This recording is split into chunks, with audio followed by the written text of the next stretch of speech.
मुल्क के दीगर शहरों की तरह सरगोदा में भी हुकूमत पाकिस्तान की जानिब से फ्री आटा तो फराहम कर दिया गया, लेकिन अवाम को आटा हासिल करने में मुश्किलात का सामना करना पड़ रहा है। इस वक्त हमारे नुमाइंदा नरगिस वहाँ पर मौजूद हैं। जी नरगिस, आगाह कीजिएगा मज़ीद क्या तफसीलात है आपके पास?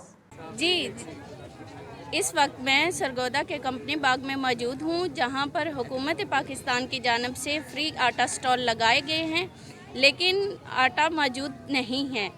ये जानते हैं एक शहरी से। मैम, मैं एक प्राइवेट कंपनी में मुलाजिम हूँ और सुबह से मैंने छुट्टी लेके अपने बॉस से लाइन में लगा हुआ था। 4 घंटे के बाद मेरी बारी आई है, मैंने अपना शनाख्ती कार्ड उन्हें दिया तो वो कह रहे हैं जी ये स्कैन ही नहीं हो रहा। फिर मैं दूसरे ट्रक के पास गया हूँ क्योंकि बच्चे भूखे हैं, घर पे आटा तो लेके जाना है, तो दूसरे ट्रक के पास गया हूँ। 2 घंटे के बाद वहाँ पे जब मेरी बारी आई है तो उसकी डिवाइस की चार्जिंग ख़त्म हो गई है। मुझे समझ नहीं आ रही कि बच्चों को कैसे हम ज़िंदा रहें, कैसे कहाँ से खिलाएं हम। इस गवर्नमेंट की पॉलिसी हमारी समझ से बाहर है मैडम।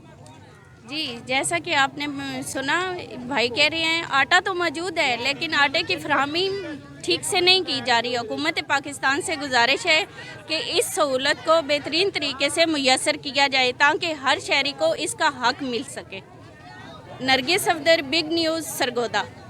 बहुत शुक्रिया नरगिस तफसीलात से आगाह करने का।